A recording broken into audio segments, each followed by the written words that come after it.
here you are, 17 years old. Family asks you to come back to the business. What ambition did you have when you went to your grandfather to say, here's what I want to do? If you can go back to that day, what was the burning desire? What was the ambition you had at that point? See, I had grown up with my grandfather. I'd seen him like a solid, strong man. My great-grandfather's siblings, they were more than hundreds of people that time, living all over, of course, within a radius of 100 kilometers. And they will all the time will come to him for various kind of helps, advices, and things like that. So his picture in my mind was of a very strong man. And I started idolizing him in a way. And when I was called back from the school, it wasn't to do business, but it was for that I cannot afford your fee and expenses. That's why I was called back.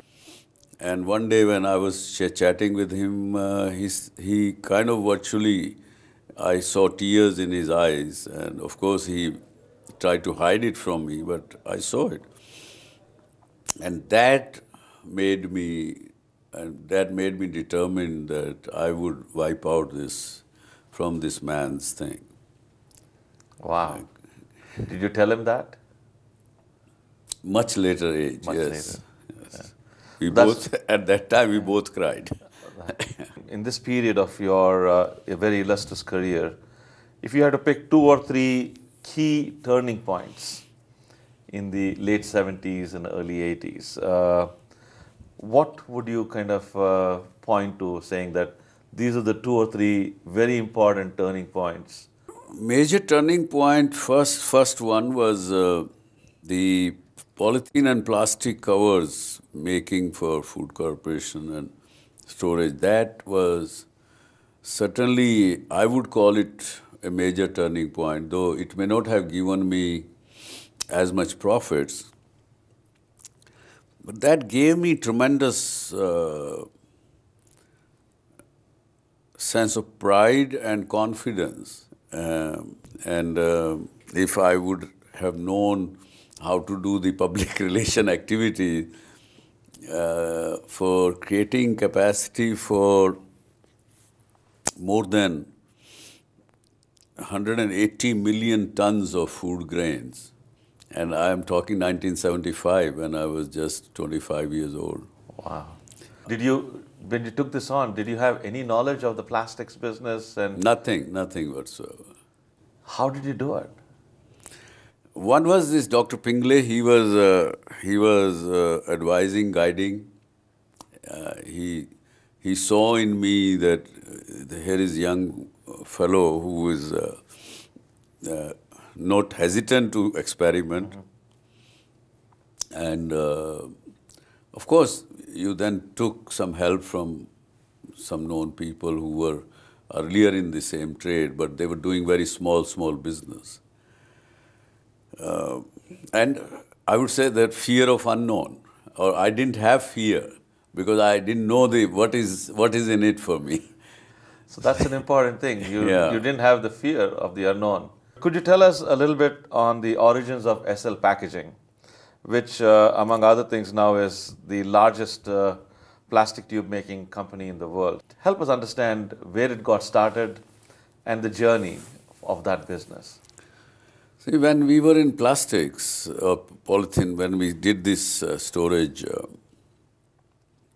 capacity for the grains, one new experiment was done to laminate low-density polythene with high-density polythene and to create fumigation covers for the grain.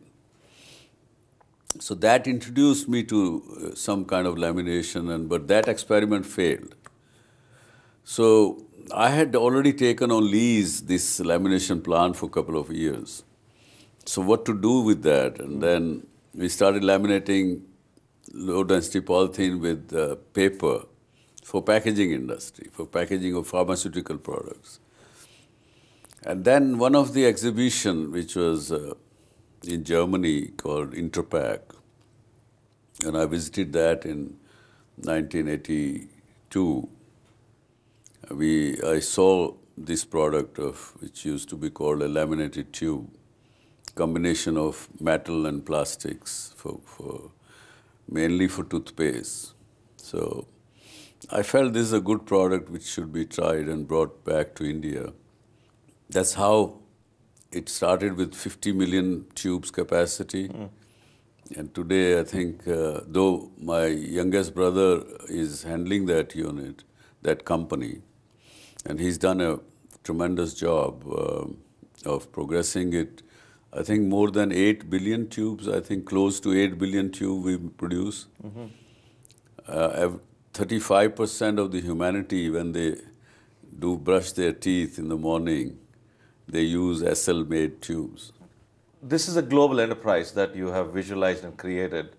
But when you started it, what was the nature of business in India? How was it to do business in India? I'm trying to connect your global aspirations with your domestic operations here. Yeah, it was, again, a very horrifying experience. Firstly, I had no experience of putting up in manufacturing unit. Second, was very new to the Mumbai as a commerce capital. Third, your customers' base was only 4 of them: Colgate, Procter & Gamble, Unilever, and Jeffrey Manners, all foreign nationals, multinationals. Right. Now, and you are a 30 years old guy who says, I have brought in this technology from 3 countries, America, Japan, and Switzerland, and I want to do this.